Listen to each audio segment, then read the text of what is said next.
അപ്പോൾ നമ്മുടെ ഇപ്പോഴത്തെ റീലിലൊക്കെ വൈറലായിരിക്കുന്ന മഞ്ഞ് വീഡിയോ ആണ് നമ്മൾ ഉണ്ടാക്കാൻ പോണത്. ആ പ്ലേ സ്റ്റോറിൽ ഇൻസ്റ്റ എഡിറ്റ്സ് എന്ന് അടിച്ചു കൊടുത്തൊരു ആപ്ലിക്കേഷൻ വരും. അത് ഇൻസ്റ്റാൾ ചെയ്യുക. ദെൻ ഓപ്പൺ ആയി വരുമ്പോൾ ഇങ്ങനൊരു ഇൻ്റർഫേസ് വരും. അതിൽ ആ പ്ലസ് ഐക്കൺ ക്ലിക്ക് ചെയ്ത് ഗാലറിയിൽ നിന്ന് വീഡിയോ ഇമ്പോർട്ട് ചെയ്യുക. എന്നിട്ട് വീഡിയോ 10 സെക്കൻഡ് ഉണ്ടാക്കാൻ പറ്റുള്ളൂ. അപ്പോൾ നമ്മളൊരു 10 സെക്കൻഡ് ഒരു പീസ് കട്ട് ചെയ്തിട്ട് അടിയിൽ കാണുന്ന റീസ്റ്റൈൽ അമർത്തുക. റീസ്റ്റൈൽ അമർത്തിയിട്ട് താഴേക്ക് ആക്കിയിട്ട് സ്നോ എന്ന് പറഞ്ഞൊരു ഓപ്ഷൻ ഉണ്ടാവും. ആ ഫിൽറ്റർ അപ്ലൈ ചെയ്യുക. എന്നിട്ട് കുറച്ച് നേരം വെയിറ്റ് ചെയ്യണം. അപ്പോൾ ഒരു വാർണിംഗ് മെസ്സേജ് വരും. ഇത് ഇത്തിരി ടൈം എടുക്കുന്ന പരിപാടിയാണെന്ന് പറയുമ്പോൾ അത് കണ്ടിന്യൂ അടിച്ചു വിടുക. ഒരു മിനിറ്റ് കഴിഞ്ഞാൽ ഒരു വാർണിംഗ് മെസ്സേജ് വരും. അതുവരെ വെയിറ്റ് ചെയ്യുക. ആപ്ലിക്കേഷന് പുറത്ത് കിടക്കാതിരിക്കുക. ഓക്കെ, വന്നു, കണ്ടിന്യൂ അടിച്ചു. ദെൻ വെയിറ്റ് ചെയ്ത് കഴിഞ്ഞാൽ നമ്മുടെ വീഡിയോ റെഡിയായി.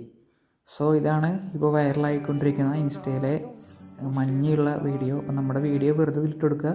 ആകെ 1-2 മിനിറ്റ് കൊണ്ട് നമുക്ക് അത് മഞ്ഞുള്ള വീഡിയോ ആയിട്ട് വിൻ്റർ സീസണായിട്ട് കൺവേർട്ട് ചെയ്യാൻ പറ്റും. അപ്പോൾ ഓക്കെ.